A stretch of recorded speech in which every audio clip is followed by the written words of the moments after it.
नमस्कार।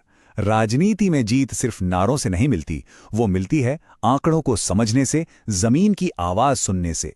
आज हम उत्तर प्रदेश की मिश्रिक विधानसभा सीट की एक गहरी पड़ताल करेंगे और ये देखेंगे कि कैसे किसी भी क्षेत्र का डेटा, वहां की सच्चाई और लोगों की उम्मीदें मिलकर एक असरदार शासन की रणनीति में बदल सकती हैं।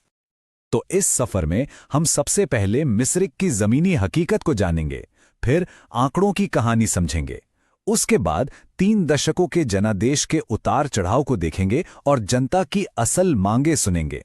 और आखिर में इन सबसे मिलाकर हम एक 4 सूत्रीय ब्लूप्रिंट और उसे जीत में बदलने की एक मुकम्मल रणनीति पर बात करेंगे। देखिए, किसी भी चुनावी रणनीति की जो नींव है, वो उस क्षेत्र के लोगों, उनकी जमीन और वहां की राजनीतिक मिट्टी को समझने से ही रखी जाती है। तो चलिए सबसे पहले मिश्रिक की जमीनी हकीकत को समझते हैं। मिश्रिक ये उत्तर प्रदेश के सीतापुर जिले का एक विधानसभा क्षेत्र है। पहली नजर में देखें तो ये एक कृषि प्रधान इलाका लगता है, लेकिन इसकी राजनीतिक पहचान इससे कहीं ज्यादा गहरी है। ये एक अनुसूचित जाति के लिए आरक्षित सीट है और ये एक तथ्य यहाँ की सियासत के हर समीकरण की बुनियाद है। यहाँ पर जो राजनीतिक बातचीत होती है ना, उसकी जड़ें 3 गहरी चीजों में है। पहला, आजीविका का सम्मान, दूसरा, विकास का वादा और तीसरा, पिछले जनादेशों की याद।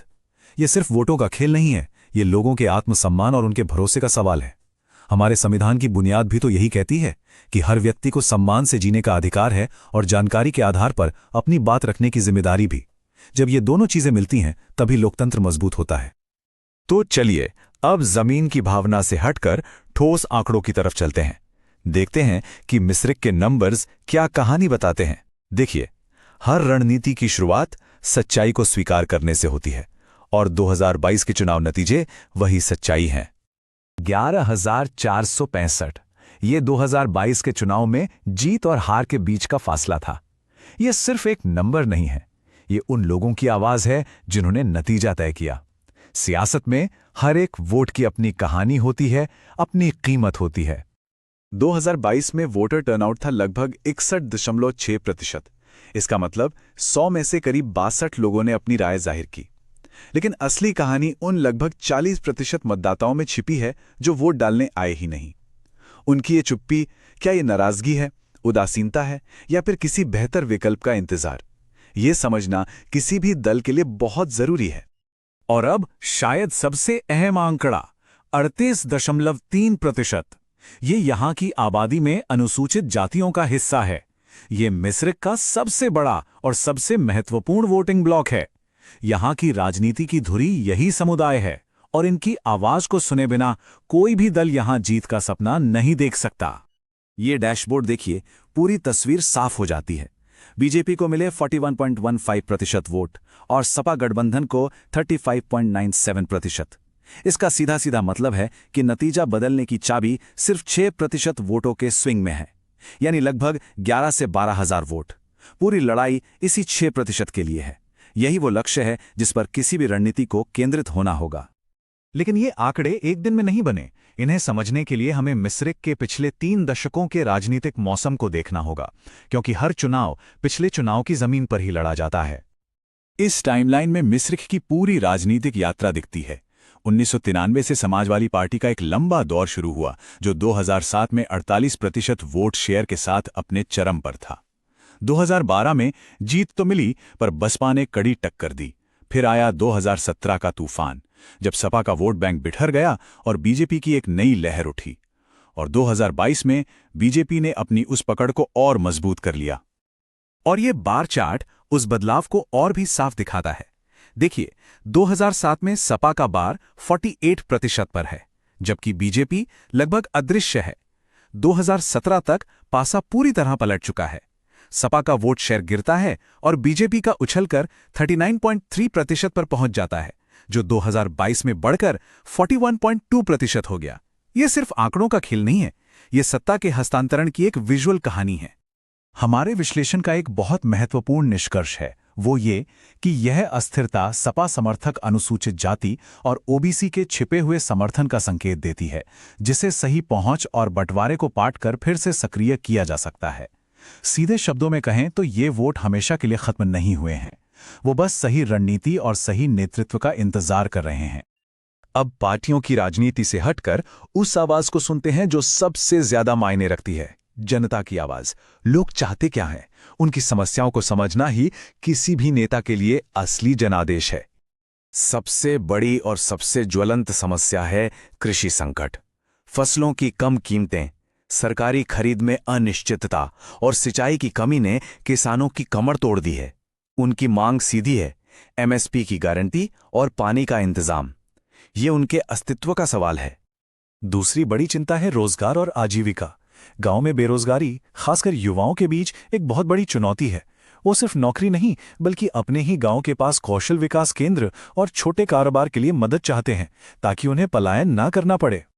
और तीसरी प्रमुख शिकायत है बुनियादी ढांचा। टूटी फूटी सड़कें, आती जाती बिजली और पीने के साफ पानी की कमी। ये वो जरूरी सेवाएं हैं जो रोजमर्रा की जिंदगी और लोगों के सम्मान पर सीधा असर डालती हैं।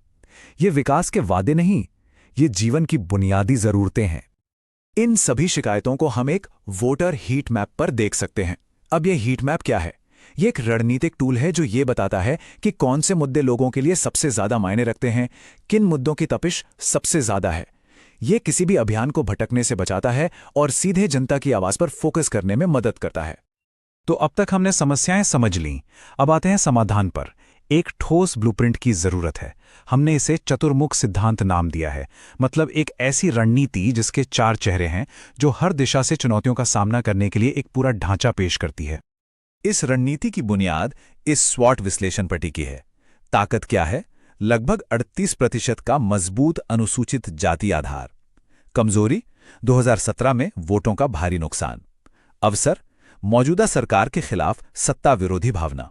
और सबसे बड़ा खतरा बीजेपी का मजबूत जमीनी संगठन। तो चतुर्मुख सिद्धांत के ये 4 स्तंभ हैं। पहला, चुनावी नजरिया, अपने मूल एससी, ओबीसी और मुस्लिम वोटरों को फिर से एकजुट करना। दूसरा, संगठनात्मक नजरिया, हर बूथ पर अपनी कमेटी को फिर से खड़ा करना और मजबूत करना। तीसरा, नैरेटिव यानी कहानी का नजरिया, सत्ता विरोधी मुद्दों यानी रोजगार, किसान और इंफ्रास्ट्रक्चर को अपनी आवाज बनाना। और चौथा, संसाधन का नजरिया, डेटा का सही इस्तेमाल करके छोटे छोटे समूहों तक अपनी बात पहुंचाना। अब अंतिम और सबसे महत्वपूर्ण सवाल, इस गहरी समझ को, इस पूरे विश्लेषण को जीत में कैसे बदला जाए। ये छठा खंड इसी कार्य योजना पर केंद्रित है। शासन की ओर 90 दिनों की उल्टी गिनती। ये है वापसी की रणनीति। 90 दिनों का एक अनुशासित काउंटडाउन। चुनाव से 90 दिन पहले जमीनी संगठन को फिर से मजबूत करना और लोगों की बात सुनने के लिए जन सुनवाई दौरे करना। 60 दिन पहले हर बड़े मुद्दे पर छोटे और असरदार अभियान चलाना। 30 दिन पहले बड़े नेताओं के साथ रैलियां कर माहौल बनाना। और चुनाव के दिन ज्यादा से ज्यादा लोगों को वोट डालने के लिए प्रेरित करना। हाँ, और इस पूरी प्रक्रिया में मतदाताओं से संपर्क करते समय उनकी निजता और सहमति का सम्मान सर्वोपरि है। जैसा कि हमारे देश के डेटा संरक्षण कानून भी कहते हैं, संपर्क का उद्देश्य हमेशा स्पष्ट और सम्मानजनक होना चाहिए। अगर आप एक जन केंद्रित नेता बनना चाहते हैं और अपने निर्वाचन क्षेत्र का उत्थान करना चाहते हैं, तो blueprintstrategies.ai से mgr@blueprintstrategies.ai पर संपर्क करें या 0800 420 41 172 पर कॉल करें। राजनीति से परे एक उद्देश्य।